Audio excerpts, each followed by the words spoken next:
सुन लो गुरु भगवान। हम सब बालक है नादान, हम सब बालक है नादान। पढ़े लिखे और बने महान, पढ़े लिखे और बने महान। विनती सुन लो गुरु भगवान, विनती सुन लो गुरु भगवान। बच्चे बच्चियों, संसार में गुरु सबसे बड़े होते हैं। संसार में भगवान से भी बड़े गुरु।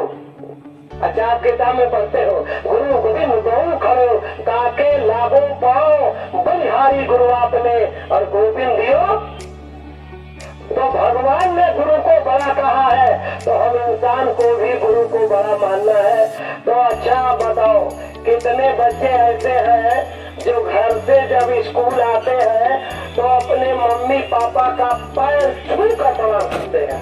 जरा बताओ, देखा देखी नहीं? हाँ, अच्छा हाथ नीचे करो। स्कूल में जब आते हो तो अपने बड़े सर जी और मैडम जी जो भी लोग हैं उनका पैर छूकर प्रणाम कितने बच्चे करते हैं? झूठ मत बोलना। चलो हाथ नीचे करो। देखो, मैं आज आपको एक बात बताऊंगा, बहुत गौर से सुनना। आज इस फैशन के जमाने में, विज्ञान के जमाने में लोग जो है अपनी संस्कृति और संस्कार को भूलते चले जा रहे हैं। शिक्षा का स्तर तो बहुत ऊंचा हो गया है, लेकिन संस्कार का स्तर बिल्कुल नीचा है। अब क्यों है आपको ये पता नहीं, महात्मा जानते हैं। जब भी आप अपने से बड़ों को, अच्छे लोगों को आप जब झुककर प्रणाम करोगे तो उनके हृदय से आशीर्वाद का हाथ आपके ऊपर होगा, दया की दृष्टि होगी और इनके हृदय में जो संस्कार होगा वो आप में अदृश्य रूप में चला जाएगा। आपको यकीन न हो तो आप आजमा देना। कोई बहुत बड़ा अगर बदमाश, चोर, डकैत, छल, कपटी, धोखाबाज वाला हो, उसका केवल पैर छूकर डेली प्रणाम करके देखना, एक न एक दिन आपको बिना कुछ कहे सुने आपके विचार गलत हो जाएंगे, व्यवहार गलत हो जाएंगे।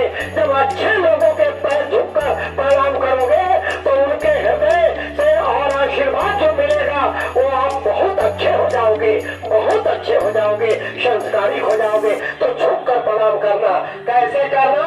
देखो देखो, जैसे मैं कर रहा, ऐसे करो। बोलो बच्चे, अभी तो सर जी का याद दो, अभी तो पैर छूकर प्रणाम करो। दोनों हाथ, दोनों हाथ। हाँ, बहुत अच्छा, बहुत अच्छा, बहुत अच्छा, क्या बात है। बिना कहे कितने बच्चे आ रहे हैं, देखो। नहीं नहीं, छूने दीजिए, अरे साहब छूने दीजिए। बहुत सुंदर बात है, बहुत सुंदर, धन्य है। क्या ये विद्यालय है, गुरु महाराज की अपार दया। वाह साहब, ऐसे ही होना चाहिए। इसमें दया हृदय से उमड़ेगी और इनके संस्कार आप में जाएंगे, तब आप कितने सुंदर, शिक्षित और संस्कारित हो जाओगे। चलो बहुत अच्छा, चलो भाई लाइन में खड़े हो जाओ। चलो बच्चे, बहुत बच्चे बड़े अच्छे हैं और दिल के बड़े सच्चे हैं। बच्चे बहुत अच्छे हैं, इसलिए और अच्छा बन जाओ और संस्कारी बन जाओ। अच्छा देखो बच्चे, आपको ये बात मैं बताने आया हूँ। मैं बाबा जय गुरुदेव जी महाराज के मिशन से मथुरा से आया हूँ। आपके बगल में सामने बाबा जय गुरुदेव जी महाराज के उत्तराधिकारी पूज्य हुजूर बाबा पंकज जी महाराज आ रहे हैं प्रेमियों। वो आपको बड़ा ही सुंदर आत्म कल्याणकारी यानी वो सत्संग संदेश सुनाएंगे। उनका सत्संग आत्म कल्याण का होगा, एक अच्छे समाज का निर्माण का होगा, शाकाहार सदाचार का होगा, सुंदर संस्कार का होगा। इसलिए पूरे विद्यालय के लोग को निमंत्रण दे रहा हूँ, आप लोग जरूर आइएगा। एक दिन पहले स्वागत में भी आप लोगों को आना है। स्वागत के दिन तो शायद संडे है, संडे है तो संडे तो बच्चे कैसे आएंगे? सब बच्चे आ जाओ। कहाँ कितने बजे कि समझ लो आप 3 बजे बुला था, 3 बजे सभी बच्चे यहाँ आओगे। आपको बस मतलब भोजन प्रसाद नाश्ता मिलेगा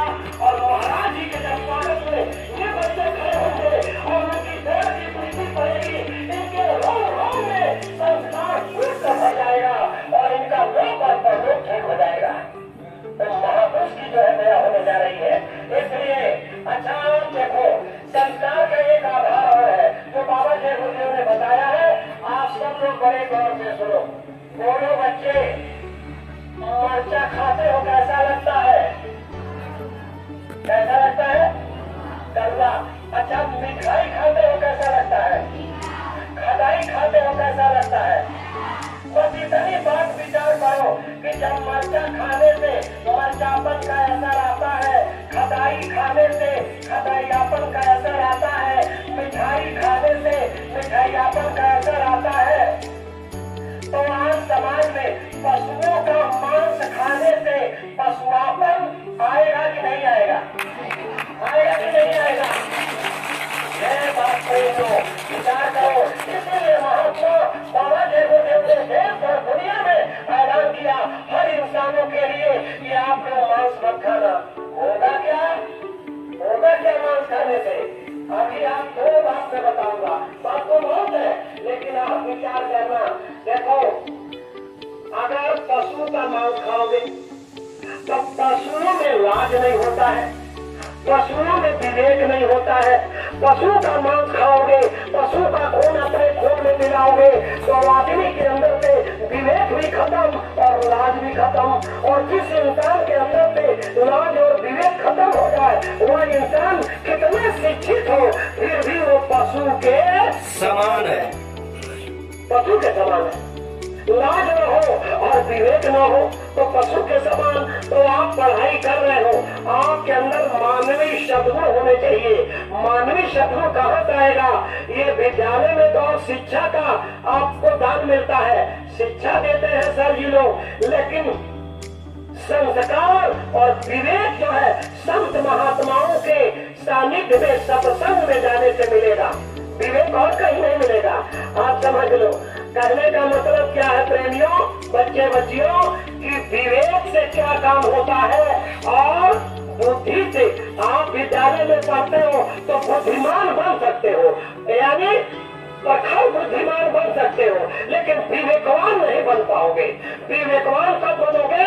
जब सत्संग मिलेगा महात्माओं का। तब लिखा है रामायण में कि बिनु सत्संग विवेक न होई, राम कृपा बिनु सुलभ न सोई। ये नहीं लिखा गोस्वामी जी ने कि बिनु सत्संग बुद्धि नहीं, ये नहीं लिखा, विवेक लिखा। इसका मतलब बुद्धि का काम अलग, विवेक का काम अलग और ज्ञान का काम अलग। विचार करो। अच्छा आप बताओ, दुनिया में जितने जीव है हर जीवों में बुद्धि है, कम ज्यादा है, लेकिन विवेक इस दुनिया में केवल इंसान के पास होता है, केवल आदमी के पास विवेक। और विवेक का काम क्या है? बुद्धि का। बुद्धि से देखो बच्चे और बच्चियों, पढ़ लिखकर आप बुद्धिमान बनोगे तो अपने शरीर के विषय में, अपने संसार के परिवार के विषय में आप जान सकते हो, लेकिन इसी शरीर के अंदर जीवात्मा आपकी बैठी है, जीवात्मा के कल्याण के विषय में बुद्धि से नहीं जान सकते हो। कैसे जानोगे? विवेक से। तो विवेक कहाँ मिलेगा? किस विद्यालय में जाए? तो विवेक सत्संग से मिलेगा। इसलिए सत्संग सुनना बहुत जरूरी है, तभी अपने आत्मा के कल्याण के विषय में आप जान सकते हो। इसलिए बाबा के गुरुदेव ने कहा हर इंसानों के अंदर विवेक होना चाहिए और विवेक के लिए सत्संग की जरूरत है। तो कहने का मतलब ये है कि जैसे भूख लगती तो भोजन चाहिए और प्यास लगती है तो थोड़े बच्चे पानी, और बीमारी लगे तो दवा। देखो, भूख पर भोजन, प्यास पर पानी, बीमारी पर दवा होना चाहिए कि नहीं चाहिए? अरे इससे लाखों करोड़ों गुना जरूरी है। आदमी के जीवन में हमें सच्चा गुरु चाहिए, सच्चा सत्संग चाहिए और सच्चा नामदान चाहिए। ये दुनिया में तीन बड़ा दुर्लभ है। सतगुरु मिल गए तब तो सब काम बन गया। ये संसार में गुरु तीन होते हैं। गुरु कितने हैं? गुरु कितने हैं? तीन। पहला गुरु माता पिता। पहला गुरु तो पहले उनका जो है सम्मान और उनकी मर्यादा और उनका पैर छूकर प्रणाम, ये आपका करना है, ये पूजनीय है। दूसरा गुरु, आप इस विद्यालय में आए हो तो आपको कक्षा 1 से लेके एमए तक और की दुनिया की जो पढ़ाई आपके रोजी रोटी के लिए पढ़ाते हैं, ये दूसरे नंबर के गुरु है। और तीसरा गुरु जो होते हैं वो आपके आत्मा के कल्याण के लिए वो सद्गुरु होते हैं, वही सद्गुरु आ रहे हैं। आपका जो है यानी पहला गुरु माता पिता, दूसरा ये विद्यालय के गुरु जी और तीसरा गुरु आ रहे हैं यानी 25 तारीख को। तो आप उनसे भी जरा मिल लेना, उनकी भी वाणी सुन लेना, आपके जीवन को उज्जवल बना देगा। अरे प्रेमियों, अरे इतना ही नहीं, लोक और परलोक ठीक हो जाएगा। अच्छा आप एक बात बताओ, बच्चे हमारे बड़े सुंदर बड़े होनहार लग रहे हैं। एक सवाल आज पूछूंगा, परीक्षा ले रहा हूँ, थोड़ा सा पढ़ाई तो कम कराया लेकिन पहले परीक्षा ले रहा हूँ। बच्चे झूठ मत बोलना, सत्य सत्य बताना। दूध में रुई की पत्ती भिगोकर और माचिस की तिल्ली से जला दो तो जल जाएगा, जल जाएगा, जल जाएगा, जल जाएगा, नहीं जलेगा।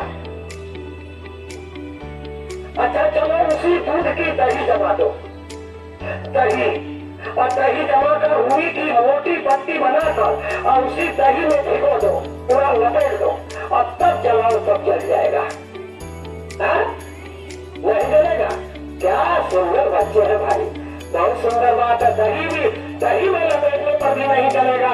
चलो ठीक है, अब इसको भी मैं मानता हूँ, लेकिन दही को मत कर उसमें से घी निकाल कर और घी को गर्म करके पक्का घी बनाकर और उसी में रुई की पत्ती भिगो दिया जाए तो बोलो जलेगा कि नहीं जलेगा? जलेगा कि नहीं जलेगा? जलेगा। बस इतनी बात समझ लो कि इसी तरह से यह जीवन का सार है, यह जीवन का आधार है और यही समझने का सुंदर यानी समझदारी और संस्कार है। इसको समझो आप। जिस तरह से दूध में घी है लेकिन बत्ती नहीं जल रही थी, तो बत्ती जलने के लिए हमने दूध को दही और दही से घी निकालकर और जब उसमें जलाया बत्ती तो जल गया। उसी तरह से आप भगवान है, भगवान है। जैसे दूध में घी है उसी तरह हर जगह सब घट घट में भगवान है। कैसे मिलेंगे? तो उसी तरह से वही युक्ति महाराज जी बताएंगे कि भगवान कैसे मिलेंगे, वो युक्ति बताएंगे। तो ये भी पढ़ाई करो और वो भी पढ़ाई करो, तो इस पढ़ाई से लोक बनेगा और जो महाराज जी बताएंगे उससे आपका परलोक बनेगा। सही है।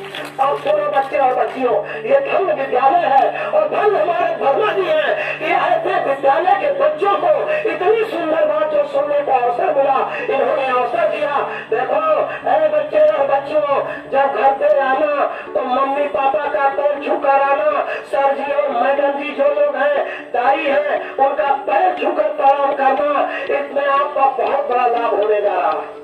और सत्संग में जरूर आना। आप एक दिन पहले संडे पड़ रहा है, संडे को आप 3 बजे तक, क्यों 3 बजे तक, 3 बजे तक आप सब लोग अगर इसी ड्रेस में आ जाओ तो आप लोग सब वहीं आना। भंडारा जहाँ चल रहा जैसे विद्यालय है तो वो भी अपना विद्यालय समझ कर आ जाना। बस सब लोग वहीं आना 3 बजे। कितने बजे? कितने बजे? 3 बजे आना है। आप लोग इसी तरह पहन कर आइए ड्रेस और वहाँ जब महाराज जी आएंगे तो लाइन से आप कुछ नहीं, केवल हाथ में थोड़ा फूल लेकर और स्वीकार यानी जो है फूल लेकर खड़े होंगे तो गुरु महाराज की ऐसी दया होगी कि स्वीकार करेंगे और दया की धार और अपना प्यार बरसा देंगे। सुंदर संस्कार पड़ जाएगा और ये जीवन में आपका भविष्य को उज्जवल कर देगा। इसलिए महात्मा का आशीर्वाद ले लो आप। बहुत बड़े महाशक्ति आ रही है, वो साधारण व्यक्ति नहीं है, हमारे आप जैसे नहीं है, वो बहुत बड़ी शक्ति आ रही है। इसलिए प्रेमी आप बच्चे और बच्चियों आप इस पर विचार करना। तो मैं आपसे पूछना चाहता हूँ कि जब पशुओं का मांस खाओगे, पशु का खून आदमी के खून में मिलाओगे तो आप जानते हो क्या होगा? पशुओं का खून आदमी के खून में मिलेगा तो बीमारियां पकड़ेंगी जानवर वाला और दवा खाओगे आदमी वाला। कोई बीमारी ठीक होगा? अभी देखो, मैं ज्यादा नहीं 3-4 बीमारी का नाम बता रहा हूँ। अपने हिंदुस्तान में बहुत लोग मर गए। इबोला नाम की बीमारी आई थी, 7 साल पहले आई थी। इबोला नाम की बीमारी। इबोला जानते हो किसको होती है? भेड़ को होती है, भेड़ को। ये भेड़ वाली बीमारी है इबोला। जिस भेड़ को बीमारी हो जाती है वह जो है अगर सही से इलाज नहीं हो तो मर ही जाते। अब होता क्या, अगर इंसान भेड़ का मांस खाने लगे तो उसका खून आदमी के खून में मिलाने लगे तो होगा क्या? अब इबोला नाम की बीमारी आदमी को पकड़ेगी। तो जब आदमी को पकड़ेगी तो दवा तो खाएगा वह आदमी, आदमी वाला। भेड़ वाला तो खाएगा नहीं, क्योंकि भेड़ की दवा अलग, जानवरों की दवा, आदमी की दवा अलग। इसलिए बीमारी जो है बड़ी खतरनाक। अभी देखो, ये जो कोरोना बीमारी आई ना, वो पक्षी की बीमारी, चमगादड़ से हुआ कोरोना। तमाम वायरल फ्लू बीमारी, स्वाइन फ्लू बीमारी, सूअर से पैदा होने वाले, पक्षियों से पैदा होने वाले, जानवरों से पैदा होने वाली बीमारियां वो आदमी को जो लग रही है, यह केवल इसका कारण बाबा जय गुरुदेव ने कहा कि अगर देश के दुनिया के इंसान अगर मांस मछली ये सब खाना छोड़ दे, पशु पक्षियों का ये हिंसा हत्या बंद कर दे, उनका मांस खाना बंद कर दे, आपका शुद्ध खून तब होगा जब आप अनाज खाओगे, फल खाओगे, यानी साग सब्जी, दूध, दही, जल खाओगे, तब आपका खून सही रहेगा, आपके विचार अच्छे, संस्कार अच्छे रहेंगे। इसलिए आपसे मैं ज्यादा नहीं, इतना जरूर कहूंगा कि देखो बच्चे, मांस मछली, अंडा, शराब, गुटखा, नशा, ये सब खाना अच्छा है कि खराब? वो कुछ बच्चे नहीं बोले, खाते हैं क्या? कोई बच्चा खाता हो हाथ उठा दे, कोई उठाएगा? अच्छा बोलो, मांस मछली, अंडा, शराब, गुटखा, नशा, ये खाना अच्छा है कि खराब? अब जानते हो जो खा रहा है ना, जानते हो कैसे बोल रहा है? खराब, धीरे से बोल रहा, कोई सुनने ना पाए। अब देखो, अगर खाते हो तो धीरे से मत बोलो, नहीं खाते हो तो तेज बोलो। बोलो मांस मछली, अंडा, शराब खराब है कि अच्छा? खराब। अब बहुत अच्छी बात है। तो खराब चीज खाया जाता है कि फेंका जाता है? देखो बच्चे और बच्चियों, जिंदगी में कभी मांस मछली, अंडा, शराब, ये गुटखा, नशा, सिगरेट, पान, बीड़ी कभी मत खाना। कितने बच्चे खाएंगे? हाथ उठाओ। कितने अच्छे, तालियां बजा दो, बहुत अच्छे बच्चे। देखो मैं कितना जो है मोर से बात किया, फिर भी बच्चे बहुत चलाक है, बहुत अच्छी बात है। वर्मा जी, आपका विद्यालय के बच्चे आज हमको ये देखकर सुनकर मुझे बहुत अच्छा आनंद आया। और मैं अपने स्वामी से प्रार्थना करूंगा, हे गुरु महाराज, आप भी जो है एक ही विद्यालय मंदिर के जो है बच्चों का पूरे विद्यालय परिवार पर अपार दया बरसा दीजिए, इनका उज्जवल भविष्य हो जाए और इनका लोक और परलोक ठीक हो जाए। आप देखो, आप बच्चे और बच्चियों, भोजन का बहुत बड़ा महत्व है। जैसा करोगे आहार वैसा होगा विचार, जैसा खाओगे अन्न ऐसा होगा मन, जैसा पियोगे पानी ऐसा निकले पानी। तो जब आपका स्वच्छ आहार होगा तभी स्वच्छ सुंदर विचार होगा, तभी सुंदर संस्कार होगा, तभी सुंदर यह विद्यालय परिवार होगा, तभी तो सुंदर सारा संसार होगा। सारा विद्यालय ये सुंदर हो जाएगा। तो आप बताओ, विचार करो। इसलिए आप कभी भी जीवन में घर जाना, मम्मी पापा से कह देना, देखो मम्मी पापा, अब मैं मांस मछली, अंडा, गुटखा, नशा कभी नहीं खाऊंगा। अगर हमारा स्वास्थ्य, सेहत अच्छा रखना चाहते हो तो हम दूध, दही, काजू, किशमिश, बादाम, अनाज, फल ये सब खाएंगे, लेकिन मैं कभी मांस मछली, अंडा, ये गुटखा, नशा नहीं खाएंगे। ऐसा कह देना। और कि मेरे विद्यालय में बाबा जय गुरुदेव के प्रेम स्वामी लोग आए थे, उन्होंने बाबा जय गुरुदेव का संदेश सुनाया है। तो आप सब लोग अपने जीवन में अमल करना, याद रखे रहना, कभी देखना धोखा न हो जाए। हमें याद रहेगा तो बच जाओगे, भूल जाओगे फंस जाओगे, भूल जाओगे तो फंस जाओगे। इसलिए याद रखना, ये वचन आपके जीवन में काम आएगा। और देखो बच्चे और बच्चियों, मैं इतनी बात आपसे बताना चाहता हूँ कि आप लोग बहुत अच्छे हो, बहुत दिल के सच्चे हो, और आपके सर जी लोग भी बहुत अच्छे हैं। लेकिन हम अपने सर जी लोगों से एक विशेष प्रार्थना, क्योंकि देखो भाई ये नियम है कि अगर एक बुढ़िया माई थी, महात्मा गांधी के पास गई तो कहीं बाबा हमारे बच्चे जो है ये गुड़ खाता है, डॉक्टर ने मना किया है, मानता नहीं है, क्या करो। महात्मा गांधी कहे ठीक है ऐसा जाओ और 1 महीने के बाद आना। तो जब 1 महीने के बाद वो जो बुढ़िया बच्चे को लेकर आई तो महात्मा गांधी ने कहा कि अच्छा ए बच्चा गुड़ छोड़ दो। तो बुढ़िया नाराज हो गई महात्मा गांधी पर। जब इतना ही कहना था कि बच्चा गुड़ छोड़ दो तो इतना तो उसी दिन कह देते 1 महीना पहले, आज क्यों कहे हैं। तो महात्मा गांधी ने कहा कि देखो ऐसा है ना बुढ़िया माई, मैं गुड़ खाता था तो मैं कैसे कह दूं कि तू गुड़ छोड़ दो, मेरी बातों का असर ही नहीं पड़ता। मैं जब पहले छोड़ू तब तो ये बच्चा छोड़े। उसी तरह सर जी आप भी जो है कोई सब्जी नशा गुटखा नहीं खाएंगे और ये भी शाकाहारी रहेंगे, तब तो बच्चों पर उनका सुंदर संस्कार पड़ेगा। बोलो क्योंकि ये बच्चों के भविष्य है, ये बच्चे जो है समाज के, ये समाज के यानी समझिए ये भविष्य है और इनका भविष्य साथी लोग हैं। तो इनका जब संस्कार सुंदर होगा तो बच्चों का भी संस्कार सुंदर होगा, तब तो पूरे परिवार का जो संस्कार सुंदर होगा। इसलिए जो है आप इस पर विशेष ध्यान दीजिए, सत्संग में जरूर आइएगा, प्रसाद पाइएगा। यही आपसे हमारी प्रार्थना के साथ मैं विद्यालय पूरे परिवार को निमंत्रण दे रहा हूँ शहरों से कि आप लोग जरूर आइएगा। कितने बच्चे आएंगे? 3 बजे संडे को। बहुत अच्छी बात। लेकिन सर भी लोग अभी सर जी भी मेरा हाथ उठा दीजिए, हमारे सर जी लोग कितने लोग आएंगे? वाह, फोटो ले लो, फोटो ले लो सर जी को। वाह, बहुत सुंदर बात है, धन्य है, धन्य है। आप आइए देखिए, वहाँ आप सबके भले की बात